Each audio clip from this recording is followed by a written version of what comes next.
ప్రకాశం జిల్లా పుల్లల చెరువులో ఏసీబీ అధికారులు దాడులు చేశారు. పుల్లల చెరువు పంచాయతీ కార్యదర్శి బాలు నాయక్ స్ట్రీట్ లైట్ బిల్లుల బకాయి 1 లక్ష రూపాయలు మంజూరు కోసం 20,000 రూపాయలు డిమాండ్ చేయడంతో 15,000 రూపాయలకు బేరం కుదుర్చుకొని 5,000 రూపాయలు ఇచ్చాడు. ఈ విషయాన్ని బాధితుడు హరినాయక్ ఏసీబీ అధికారులకు ఆశ్రయించాడు.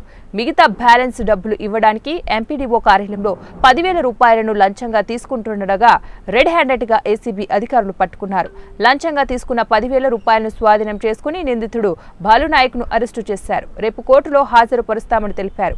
ఏసీబీ అధికారులు మాట్లాడుతూ ఎవరైనా లంచం అడిగితే ఏసీబీ అధికారులకు సమాచారం అందించాలని మీడియా ముఖంగా తెలియజేశారు.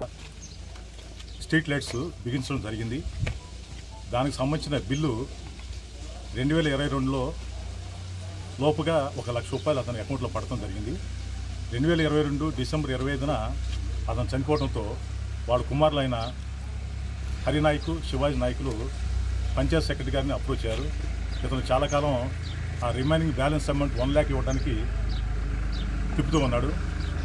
తర్వాత 3వ తారీఖు ఈ పంచాయత్ సెక్రటరీ బాలు నాయక్ గారు ఇతనికి ఫోన్ చేసి,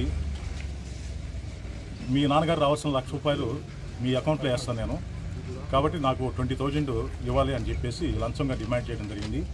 ఈ విషయం ఫోన్లో కాదు, తర్వాత మళ్ళీ మీరు పర్సనల్గా వచ్చి డిస్కస్ చేయమంటే ఆ మార్చి 4/3/2024న ఇతను ఏం చేస్తాడంటే పంచాయత్ సెక్రటరీ అంటే విలేజ్ సెక్రటరీ ఉంది కదా మనకి, గ్రామ సచివాలయం 1కి అక్కడికి వెళ్తారు. అదే ఆఫీస్లో ఈ హరినాయక్, శివాజీ నాయక్ ఇద్దరు కలిసి ఆ బాలు నాయక్తో మాట్లాడతారన్నమాట. పంచాయత్ సెక్రటరీ మాట్లాడితే ఆ సందర్భంలో అతను ఏం చేస్తాడంటే ముందుగా 20,000 రూపాయలు అడిగేసి తర్వాత అడ్వాన్స్గా 5,000 తీసుకుంటాడు. తర్వాత వీళ్ళు తగ్గించమని అడిగితే సరే మీరు రిమైనింగ్ 15,000 బదులు 10,000 రూపాయలు ఇవ్వమని చెప్పి అతను డిమాండ్ చేయడం జరుగుతుంది. నీ వర్క్ కూడా వెంటనే కంప్లీట్ చేస్తానని చెప్తాడు అతను. తర్వాత మళ్ళీ అతనికి ఈ లంచం ఇవ్వడం ఇష్టం లేక హరినాయక్, శివాజీ నాయక్కి వాళ్ళు 7వ తారీఖు ఏసీబీ ఆఫీసు ఒంగోలు